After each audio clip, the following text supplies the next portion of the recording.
안녕하세요.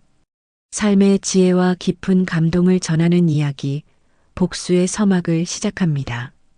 깊어가는 가을밤, 따뜻한 차 한 잔과 함께 편안하게 귀 기울여 주세요. 차가운 새벽 공기를 가르며 서울 송파구의 한 한의원 문을 여는 김영희 원장. 60대 중반의 나이에도 흐트러짐 없는 단정한 머리칼과 깊이 있는 눈매는 그녀가 살아온 세월의 무게와 지혜를 동시에 보여주는 듯 했습니다. 그녀의 눈가에는 깊은 연륜만큼이나 지친 기색이 역력했지만 굳게 담은 입술은 그녀가 얼마나 강인한 여인인지를 말해주고 있었습니다. 젊은 나이에 사랑하는 남편을 갑작스러운 사고로 잃고 홀로 외동딸 지은을 키워온 세월이 주마등처럼 스쳐 지나갔습니다. 한의사로서 환자들을 정성껏 돌보고 한 가정의 가장으로서 딸을 보듬으며 살아온 지난 날은 고단했지만 지은이가 씩씩하게 자라준 덕분에 모든 어려움을 이겨낼 수 있었습니다. 그녀의 손은 약재를 만지고 침을 놓는데 익숙했지만 동시에 딸의 머리를 쓰다듬고 따뜻한 밥을 차려주던 어머니의 손이기도 했습니다. 영희는 딸 지은이에게 세상의 어떤 어려움도 물려주고 싶지 않았습니다. 그래서 더욱 열심히 살았고 딸에게는 언제나 강하고 따뜻한 모습만을 보여주려 노력했습니다.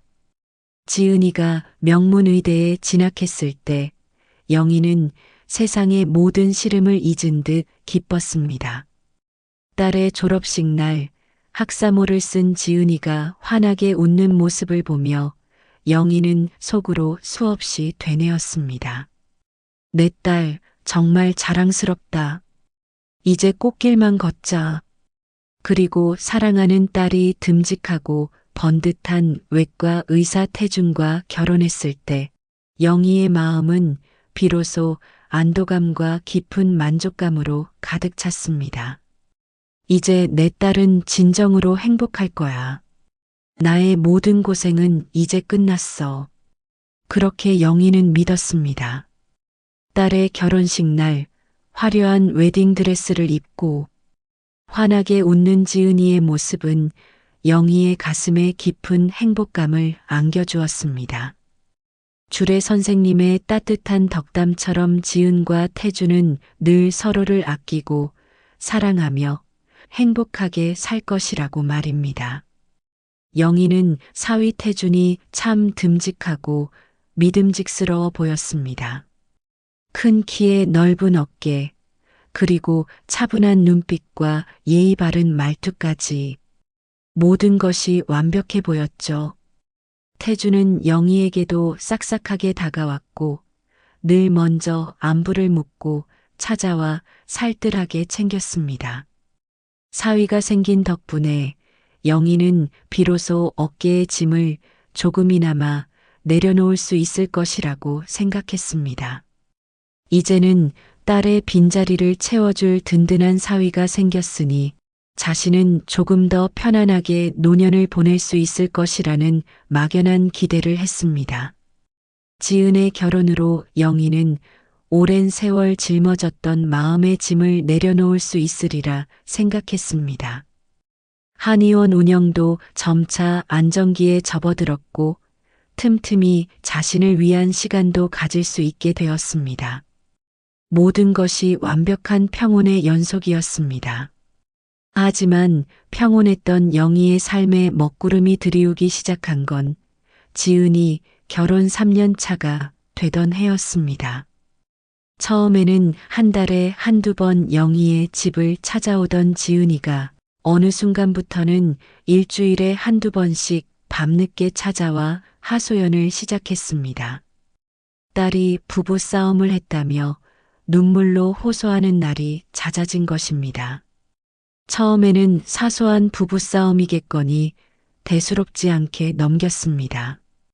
젊은 부부가 살다 보면 다투고 화해하면서 서로를 알아가는 거지 뭐. 영희는 애써 태어난 척 딸을 위로했습니다.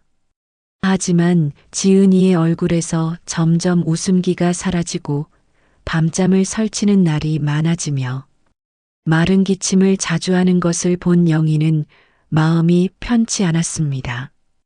딸의 눈 밑에는 다크서클이 짙게 내려앉아 있었고 손등에는 작은 상처도 보였습니다.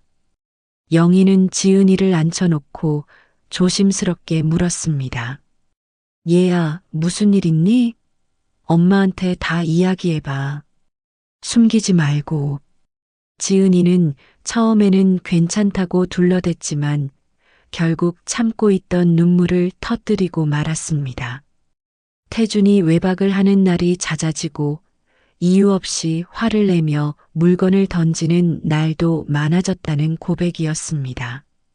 심지어 술을 마시고 들어와 손찌검까지 한다는 말에 영희의 심장은 철렁 내려앉았습니다. 그녀의 가슴에는 분노가 치밀어 올랐습니다. 이런 못된 놈, 당장 가서 따져야 해. 어떻게 내 딸에게 감히 손을 대? 영희는 당장이라도 태준에게 달려가고 싶었지만 지은이는 그저 이혼하기 싫다며 말렸습니다. 엄마, 제발이요. 제가 다 참을게요. 태준 씨도 저한테 잘하려고 노력한다고 했어요. 제가 조금 더 잘하면 될 거예요. 딸의 애원 앞에 영희는 아무것도 할 수 없었습니다. 그저 눈물 흘리는 딸을 가슴에 안고 쓰다듬어 줄 수밖에요. 겉으로만 번지르르한 사위에게 실망감과 불길한 예감이 스멀스멀 피어오르기 시작했습니다. 그동안 태준을 믿고 의지했던 마음이 배신감으로 변했습니다. 하지만 설마 하는 마음으로 그 불안한 감정을 애써 외면했습니다. 그저 딸이 빨리 결혼 생활의 안정을 찾기를 바랄 뿐이었습니다. 지은이가 점차 수척해지는 모습에 영희는 잠 못 이루는 밤이 많아졌습니다. 한의원에 앉아 환자들을 진료하면서도 딸 걱정에 마음이 무거웠습니다. 그녀의 한숨은 깊어졌고 얼굴에는 수심이 가득했습니다. 평소 즐겨 듣던 클래식 음악도 따뜻한 차 한 잔도 그녀의 마음을 달래주지 못했습니다. 그러던 어느 날 지은이 갑자기 연락이 두절되었습니다. 처음에는 핸드폰 배터리가 나갔겠거니 생각했습니다. 아침에 충전을 깜빡했겠지. 조심성이 없긴. 영희는 대수롭지 않게 넘기려 했지만 하루가 지나고 이틀, 사흘이 지나도 딸에게서는 아무런 소식이 없었습니다. 전화는 물론이고 문자 메시지에도 답이 없었습니다. 영희는 초조한 마음으로 사위 태준에게 연락했지만 그는 좀처럼 전화를 받지 않았습니다. 핸드폰은 꺼져 있다는 메시지만 반복해서 흘러나왔습니다. 나흘째 되던 날 더 이상 기다릴 수 없었던 영희는 지은의 집을 찾아갔습니다. 송파구의 고급 주상복합 아파트 20층에 위치한 지은의 집은 쥐죽은 듯 조용했고 인기척이라곤 전혀 느껴지지 않았습니다. 굳게 닫힌 현관문을 여러 번 두드리고 나서야 초췌한 모습의 태준이 문을 열었습니다. 그의 얼굴에는 감정 없는 무표정만이 떠올라 있었습니다. 눈빛은 텅 비어 있었고 영희를 스쳐 지나가는 시선은 마치 그녀를 투명 인간처럼 대하는 것 같았습니다. 영희는 불안한 마음에 다급하게 물었습니다. 태준아, 지은이는 어디 있니? 왜 연락이 안 되는 거야? 무슨 일이라도 생긴 거니? 태준은 아무런 감정도 없는 목소리로 덤덤하게 말했습니다. 그의 목소리에는 일말의 걱정이나 슬픔도 섞여 있지 않았습니다. 장모님, 지은이는 집을 나갔어요. 저와는 더 이상 살기 싫다고 하더군요. 돌아올 생각이 없대요. 영희는 믿을 수 없었습니다. 아니, 믿고 싶지 않았습니다. 아무런 말도 없이, 어머니에게 단 한마디 상의도 없이 집을 나갈 딸이 아니라는 것을 누구보다 잘 알기 때문입니다. 무슨 소리야? 우리 지은이가 왜 집을 나가? 나한테는 아무런 이야기도 없었는데? 지금 나한테 거짓말하는 거지? 지은이 어디 가뒀어? 영희는 태준의 멱살을 잡고 흔들며 소리쳤습니다. 그녀의 눈에서는 분노와 불안의 눈물이 솟아났습니다. 하지만 태준은 아무런 동요 없이 영희의 손을 뿌리치며 말했습니다. 그의 눈빛은 얼음장처럼 차가웠습니다. 지은이가 장모님한테는 말 안 하려고 했나 보네요. 어차피 이혼할 생각이었어요. 서로에게 좋은 선택이라고 생각합니다. 그는 그렇게 말하며 차가운 시선으로 영희를 바라보았습니다. 그의 눈빛은 낯설고 섬뜩했습니다. 마치 자신이 알던 사위가 아닌 전혀 다른 사람을 보는 듯 했습니다. 영희는 가슴이 찢어지는 고통과 함께 오한이 들었습니다. 이 모든 상황이 꿈이기를 바랐지만 싸늘한 현실은 그녀의 심장을 옥죄어 왔습니다. 영희는 딸이 사라진 것이 태준과 관련이 있다고 직감했습니다. 그녀의 본능은 태준의 말이 모두 거짓이라고 속삭였습니다. 하지만 태준은 완강히 부인하며 지은이가 직접 쓴 것으로 보이는 이제 그만하고 싶다는 내용의 짧은 쪽지를 내밀었습니다. 흔들리는 글씨체와 내용 모두 지은이의 것이 분명했습니다. 영희는 쪽지를 들고 자신의 집으로 돌아왔지만 마음속 깊은 곳에서부터 알 수 없는 불길함이 그녀를 덮쳐왔습니다. 잠을 이룰 수 없던 밤, 영희는 지은이가 두고 간 물건들을 정리하다가 문득 태준의 노트북이 눈에 들어왔습니다. 지난번 지은의 집에 들렀을 때 지은의 방 한구석에 놓여있던 태준의 노트북은 왠지 모르게 영희의 시선을 사로잡았습니다. 태준이 급하게 나간 탓인지 노트북 전원이 켜져 있었습니다. 호기심 반, 불안감 반으로 노트북 화면을 들여다본 순간 영희의 심장은 쿵 하고 떨어지는 것 같았습니다. 바탕화면에 저장되어 있는 파일들의 제목은 영희의 모든 의심을 확신으로 바꾸기에 충분했습니다. 파일 목록 중에는 아내 실종 시나리오라는 제목의 워드 파일이 선명하게 보였습니다. 그 옆에는 장모 해외 이민 서류 위조 계획이라는 소름 돋는 파일명도 함께 있었습니다. 그리고 마지막으로 의식을 잃은 지은의 사진이라는 섬뜩한 파일명이 영희의 시선을 강하게 붙잡았습니다. 클릭하자마자 나타난 사진 속에는 창백한 얼굴로 병원 침대에 누워있는 지은의 모습이 담겨 있었습니다. 그녀의 눈은 감겨 있었고 얼굴에는 생기라고는 찾아볼 수 없었습니다. 영희의 손은 덜덜 떨렸고 눈앞이 아득해졌습니다. 설마 아니겠지. 이건 꿈일 거야. 그녀는 혼잣말을 중얼거렸지만 끔찍한 현실은 눈앞에 선명하게 펼쳐져 있었습니다. 하지만 곧이어 발견된 문서 파일에는 태준이 지은을 약물로 제압해 요양병원에 감금하고 영희를 호주로 이민 간 것처럼 위장해 모든 재산을 빼앗으려 했던 치밀하고 잔혹한 계획이 상세하게 적혀 있었습니다. 그 계획 속에는 영희의 100억 원 상당의 자산과 소중한 한의원 건물, 그리고 무엇보다 그녀의 삶의 전부였던 딸 지은의 생명까지도 모두 태준의 계획 안에 들어가 있었던 것입니다. 영희는 그 자리에 주저앉아 통곡했습니다. 믿었던 사위에게 이토록 잔인하게 배신당했다는 사실이 믿기지 않았습니다. 그녀의 가슴 속에는 뜨거운 분노의 불길이 활활 타올랐습니다. 그 분노는 슬픔을 집어삼키고 강한 결단으로 변했습니다. 영희는 더 이상 슬픔에 잠겨 있을 시간이 없다는 것을 깨달았습니다. 딸을 구해야 한다는 절박함이 그녀의 모든 감정을 압도했습니다. 이제는 울고 있을 때가 아니었습니다. 영희는 침착하게 태준의 노트북에서 발견한 모든 증거를 빠짐없이 USB에 옮겨 담았습니다. 화면을 사진으로 찍고 중요한 문서들은 스캔하여 디지털 파일로 저장했습니다.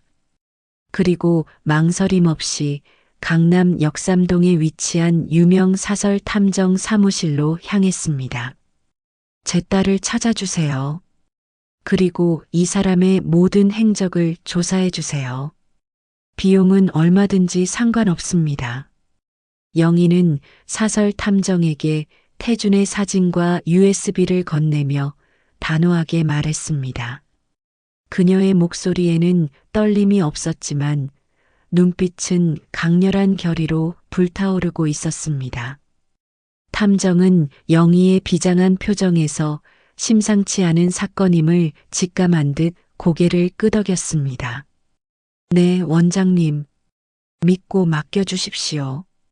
최대한 빨리 그리고 정확하게 모든 것을 파악해 오겠습니다. 며칠 후 탐정은 지은이가 경기도 여주의 인적이 드문 시골 요양병원에 감금되어 있다는 충격적인 소식을 전해왔습니다. 태준은 지은이가 정신적인 문제를 겪고 있는 것처럼 꾸며 요양병원에 입원시켰던 것입니다. 세상이 이렇게 흉흉할 수가. 딸의 생명이 위태로운 상황임을 직감한 영희는 더 이상 지체할 수 없었습니다. 경찰에 즉시 신고하고 탐정과 함께 망설임 없이 요양병원으로 향했습니다. 요양병원에 도착한 영희는 간호사들의 제지를 뚫고 지은이가 입원한 병실로 향했습니다. 병실 안에는 약물에 취해 의식이 희미한 상태의 지은이가 힘없이 누워 있었습니다.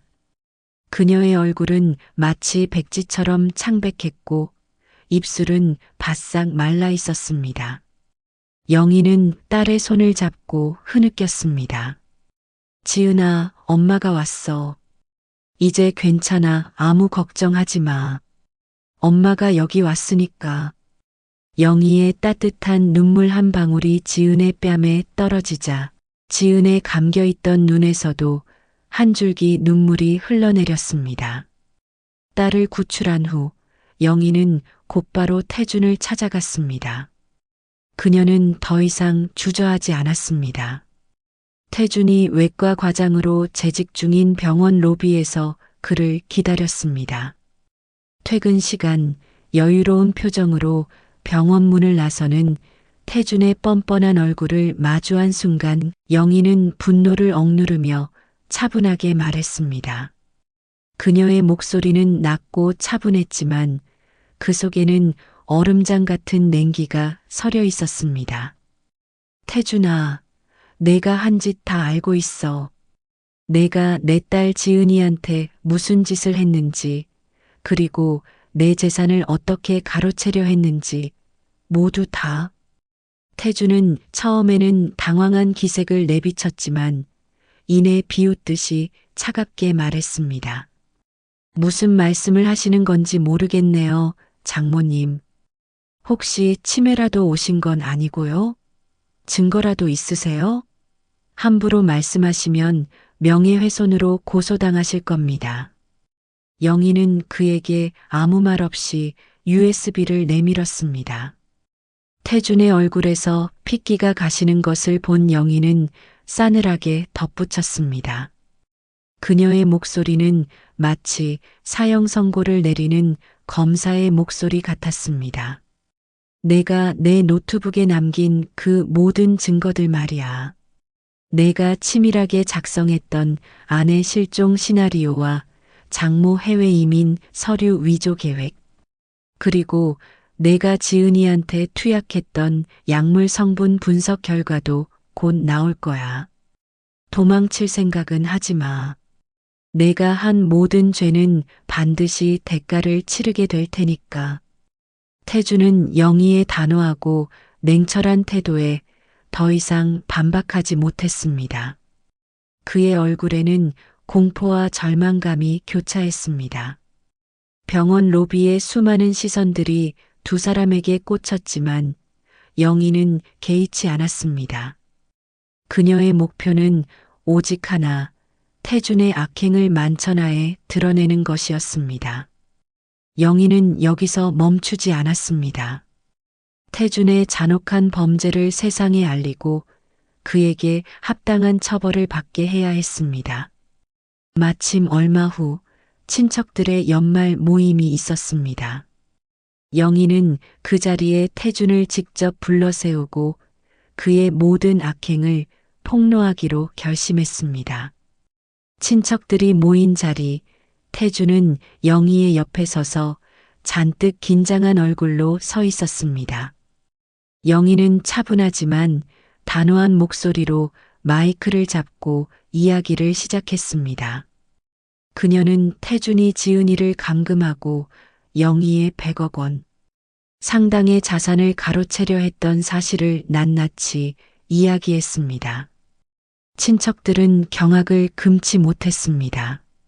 수군거림이 장내에 가득했습니다.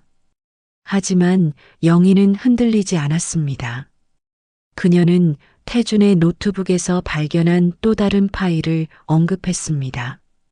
그것은 다름 아닌 태준의 전 부인에 대한 사망 진단서와 보험 서류, 그리고 그녀가 지은과 같은 방식으로 실종되었을 때의 기록이었습니다. 영희의 이야기는 마치 한 편의 스릴러 영화 같았습니다. 친척들은 충격과 공포에 휩싸였습니다. 이후 경찰 조사 결과 태준은 지은이에게 했던 것과 같은 수법으로 전 부인도 살해한 연쇄살인범이었다는 충격적인 사실이 드러났습니다. 그의 범행은 상상을 초월하는 잔혹함과 치밀함을 가지고 있었습니다. 영희의 냉철한 판단과 끈질긴 추적 덕분에 태준의 끔찍한 범죄가 만천하에 드러난 것입니다. 그동안 태준을 믿고 존경했던 친척들은 배신감과 경악을 금치 못했습니다. 그의 악행은 그야말로 인간의 도리를 저버린 행위였습니다. 태준은 결국 법정에서 자신의 모든 죄를 인정하고 무기징역을 선고받았습니다. 그의 죄는 너무나도 무거웠고 그에게는 어떠한 자비도 허락되지 않았습니다. 이제 그는 차가운 감옥에서 자신의 죄를 평생 동안 속죄하며 살아가야 할 것입니다. 지은이는 긴 치료와 심리 상담 끝에 서서히 건강을 회복했습니다. 그녀의 얼굴에는 점차 생기가 돌기 시작했고 영희는 그런 딸의 모습을 보며 비로소 마음의 평화를 찾았습니다. 영희는 모든 것이 끝났다는 안도감과 함께 딸을 지켜냈다는 뿌듯함에 뜨거운 눈물을 흘렸습니다. 딸과 함께 손을 잡고 밝게 웃으며 한의원 문을 나서는 영희의 얼굴에는 비로소 평화로운 미소가 떠올랐습니다. 그녀는 고개를 들어 청량한 가을 하늘을 바라보았습니다. 어둠이 걷히고 밝은 햇살이 그녀의 얼굴을 따뜻하게 감싸 안는 것 같았습니다. 마치 모든 고통과 시련이 끝났음을 알리는 듯 했습니다. 그래, 나 자신을 지키는 것이 곧 내 딸을 지키는 길이었어. 더 이상 누구에게도 의지하지 않고 내 스스로의 힘으로 내 딸을 지켜야 했던 거야. 그녀는 자신을 믿고 용기를 내었던 순간들을 떠올리며 스스로에게 깊은 위로의 말을 건넸습니다. 복수의 서막은 그렇게 끝났지만 영희의 삶은 이제 새로운 희망과 행복으로 가득 찰 것입니다. 그녀는 다시 한번 삶의 소중함을 깨달았고 앞으로 남은 인생을 더욱 의미 있게 살아갈 것을 다짐했습니다. 딸 지은이도 어머니와 함께 새로운 삶을 시작하며 과거의 아픔을 딛고 일어설 것입니다. 영희와 지은이의 삶은 이제 더욱 단단하고 아름다워질 것입니다. 이 세상 모든 부모님의 용기와 자식 사랑에 경의를 표합니다. 그리고 여러분의 삶에도 이처럼 용기와 지혜가 늘 함께하기를 바랍니다. 오늘 이야기는 어떠셨나요? 삶의 깊은 이면을 들여다보는 저희 이야기가 여러분의 마음에 잔잔한 울림과 깊은 감동을 선사했기를 진심으로 바랍니다. 이야기에 대한 여러분의 소중한 의견을 댓글로 남겨주시면 감사하겠습니다. 여러분의 한마디 한마디가 저희에게는 큰 힘이 됩니다. 그리고 저희 채널이 더 좋은 이야기를 만들 수 있도록 좋아요와 구독 버튼을 꼭 눌러주세요. 여러분의 응원은 저희에게 큰 기쁨입니다. 다음 이야기에서 더욱 감동적인 사연으로 다시 찾아뵙겠습니다. 그때까지 건강하고 행복하게 지내세요.